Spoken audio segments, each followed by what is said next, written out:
Shalom jemaat Tuhan, kita jumpa lagi dalam Renungan Harian, edisi Kamis. Kita masih dalam tema hidup dalam kerajaan Allah sehari-hari. Saudara, dalam khotbah Yesus di bukit, kita udah sampai di bagian akhir di pasal 7. Yesus menggunakan 4 ilustrasi untuk menyampaikan poin yang sama, yaitu hidup yang berdasarkan dirinya dan pengajarannya. Nah, kalau kita hidup di dalam Yesus dan dalam pengajarannya, kita akan dituntun dalam kehidupan yang baik dan indah. Nah, saudara, apa saja pengajarannya ini? Mari kita simak satu persatu. Yang pertama adalah hanya ada satu jalan menuju kehidupan yang baik dan indah. Nah, dalam ilustrasi yang pertama, Yesus menggunakan ilustrasi pintu. Jadi, ada pintu yang mengarah kepada jalan yang sempit, ada yang jalan yang besar.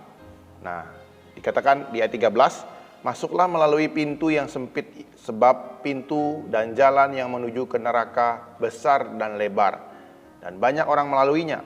Tetapi sempit dan sukarlah pintu dan jalan yang membawa orang kepada hidup, dan hanya sedikit orang yang menemukannya.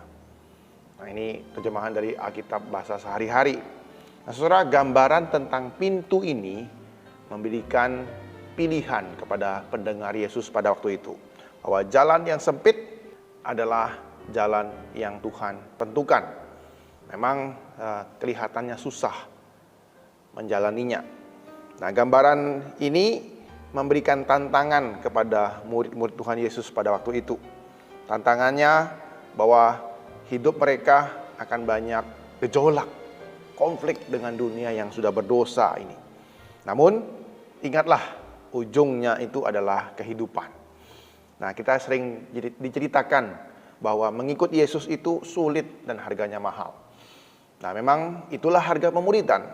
Namun, betapapun sulitnya mengikut Tuhan Yesus, akan lebih sulit lagi kalau Anda tidak mengikuti Yesus. Nah, itulah yang diberitakan oleh firman Tuhan ini dalam Matius pasal yang ke-7 ini. Nah, Dallas Willard, guru dari James Bryan Smith ini, menuliskan demikian. Tidak ada pemuridan harus dibayar dengan damai sejahtera. Hidup dengan penuh kasih. Hidup yang penuh iman. Dan iman bahwa Allah mengerjakan segala sesuatu demi kebaikan kita. Jadi, kalau tidak ada pemuridan, kita akan membayar dengan itu. Dan kita pun akan kehilangan harapan yang kukuh di tengah situasi yang sulit. Kekuatan untuk melakukan yang benar, kesanggupan untuk berdiri melawan kejahatan. Artinya, kalau tidak ada pemuridan, harus dibayar dengan kekayaan hidup yang dijanjikan oleh Tuhan Yesus. Yohanes 10 ayat 10, mana Yesus memberikan kelimpahan, kedamaian dan sukacita yang sejati. Nah, saudara, kuk salib Yesus itu adalah alat pembebasan, sumber kekuatan bagi mereka yang hidup bersama-sama di dalamnya. Jadi, salib yang Yesus berikan, kuk yang Yesus berikan itu sebenarnya ringan kalau kita melihat kondisi-kondisi di luar mengikut Yesus. Oleh karena itu, saudara, daripada kita membahas harga pemuridan yang harus kita tempuh, lebih baik kita membahas harga kalau tidak ada pemuridan. Itu yang harus sebenarnya dibahas. Lebih berat lagi kita menghadapi dunia ini dengan tidak ada pemuridan, dengan tidak mengikut Yesus. Yesus tahu bahwa memang banyak orang yang tidak akan melakukan apa yang dia khotbahkan, apa yang dia ajarkan, dan memilih jalan yang lain. Dan pasti Bapak Ibu Saudara, jalan itu akan menuju kehancuran dan kepada penyesalan. Satu-satunya jalan yang menuju kehidupan yang baik dan indah adalah mengikuti jalan salib sebagai pengikut Kristus yang setia. Itu yang pertama. Kemudian ilustrasi kedua adalah dari dalam keluar. Nah, setelah jalan lebar dan sempit itu, Yesus memberikan ilustrasi mengenai karakter dalam diri dan penampilan di luar. Nah, di situ dituliskan ada nabi-nabi palsu yang menjamar seperti domba, padahal mereka adalah serigala yang buas. Yesus mengatakan, kamu dapat melihat dan mengenali mereka itu benar atau enggak benar lewat buah kehidupan mereka.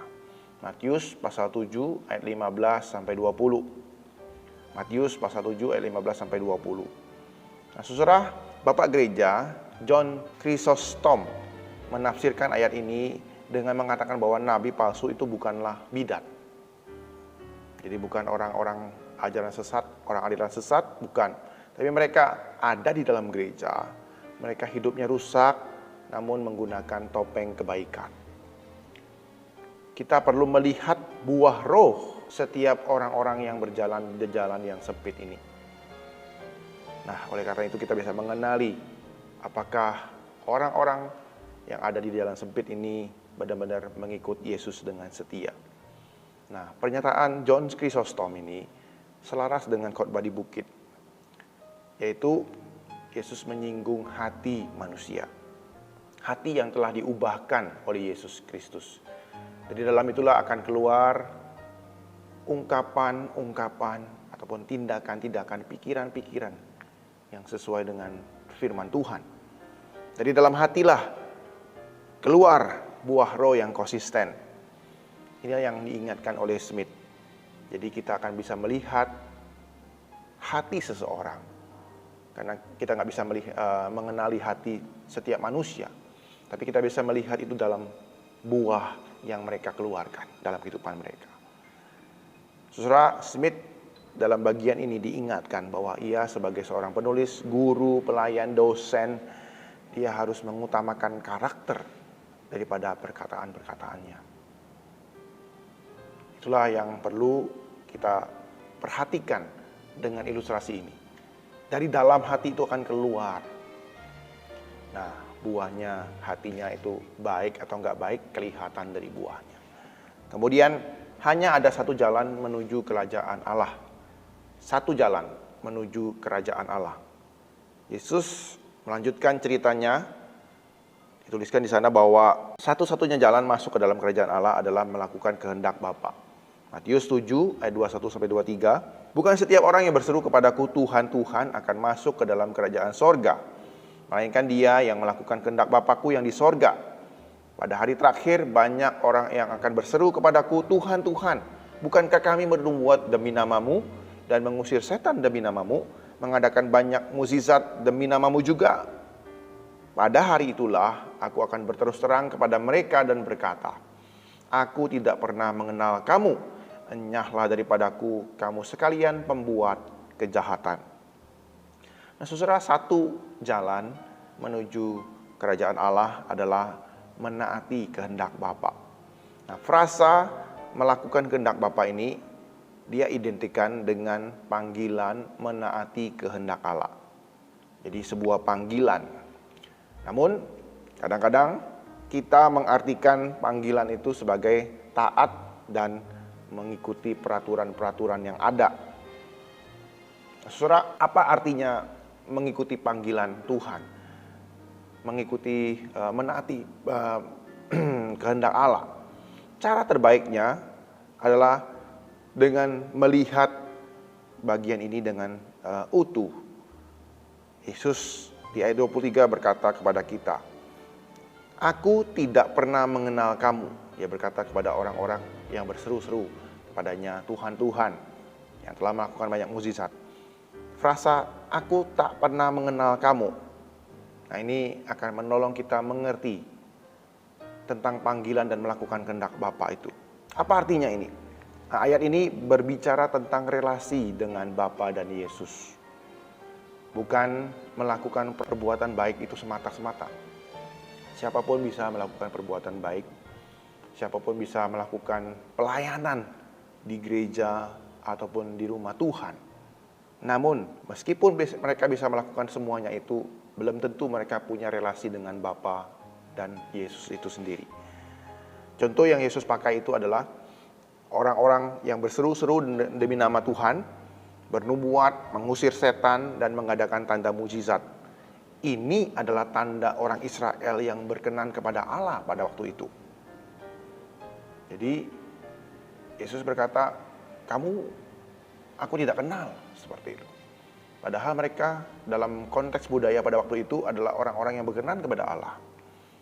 Jadi Dalam konteks kita pada saat ini, orang-orang yang mengenal Tuhan, yang dikenal oleh Tuhan, orang Kristen yang sejati itu harus memiliki relasi yang dekat dengan Tuhan. Dan ketika ia dekat dan intim dengan Tuhan, seiring dengan kehendak Tuhan, apapun yang ia lakukan adalah kehendak Sang Bapa di surga. Nah, itulah cara kita mengerti, melakukan kehendak Bapa yang di surga, mengerti panggilannya. Kita seringkali ditawarkan banyak sekali pelayanan dalam kehidupan kita. Kita perlu menggumulkannya, apakah itu sesuai dengan kehendak Tuhan. Ada yang tidak sesuai dengan kehendak Tuhan. Saudara, kita perlu tahu, iblis juga menggunakan pelayanan untuk menyibukkan kita, untuk membuat kita tidak fokus kepada panggilan yang Tuhan berikan sebenarnya. Nah, itulah pentingnya relasi yang intim dengan Tuhan. Kemudian yang keempat, hanya ada satu cara memiliki kehidupan yang baik dan indah.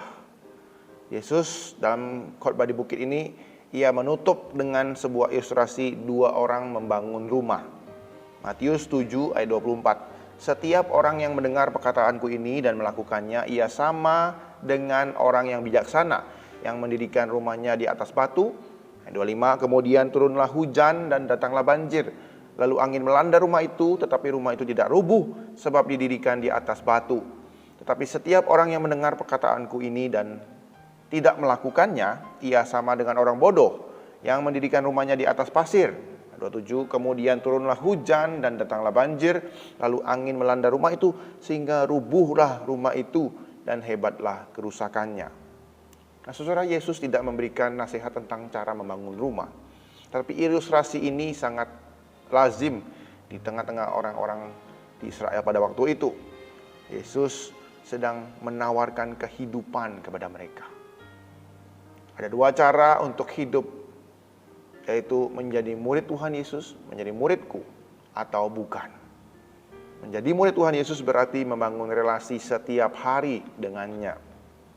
Mereka akan mengikuti prinsip kerajaan Allah, dan mereka akan kokoh dan teguh, kuat ketika ujian datang, ketika tantangan hambatan datang. Mereka sanggup menanggung dan menghadapinya. Nah, saudara, itulah yang Yesus maksudkan. Orang yang menginginkan kehidupan yang baik dan indah, ia adalah orang-orang yang menaati dan mengikuti apa yang Yesus katakan. Saudara, sepanjang Kamis yang lalu, kita telah dilatih hidup yang baik dan indah.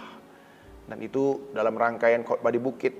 Kita diajarkan hidup tanpa amarah, tanpa hawa nafsu, tanpa kebohongan, tanpa mengutuk, hidup tanpa kesombongan, tanpa kekhawatiran, tanpa ketermakan, tanpa menghakimi orang lain.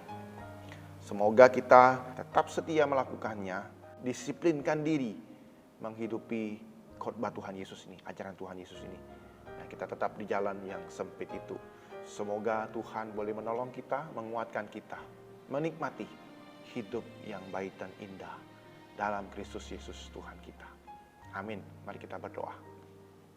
Tuhan, kami bersyukur buat firman-Mu yang telah menguatkan kami dan mengingatkan kami, Tuhan, tentang khotbah di bukit. Kami telah akhiri perenungan kami, Tuhan, tentang khotbah di bukit. Tolong kami, Tuhan, mengerti jalan yang terbaik yang Tuhan berikan ini, untuk kami menikmati kehidupan yang baik dan indah, Tuhan. Hanya ada satu cara, yaitu dekat dengan Engkau, intim dengan Engkau, dan peka akan panggilan dan kehendak-Mu, Tuhan. Menaatinya hari demi hari. Terima kasih Tuhan Yesus. Tolonglah kami, Tuhan, dalam tantangan kehidupan kami hari ini. Mohon kekuatan daripada-Mu, mohon hikmat-Mu. Dalam nama Tuhan Yesus kami ucap syukur dan berdoa. Amin.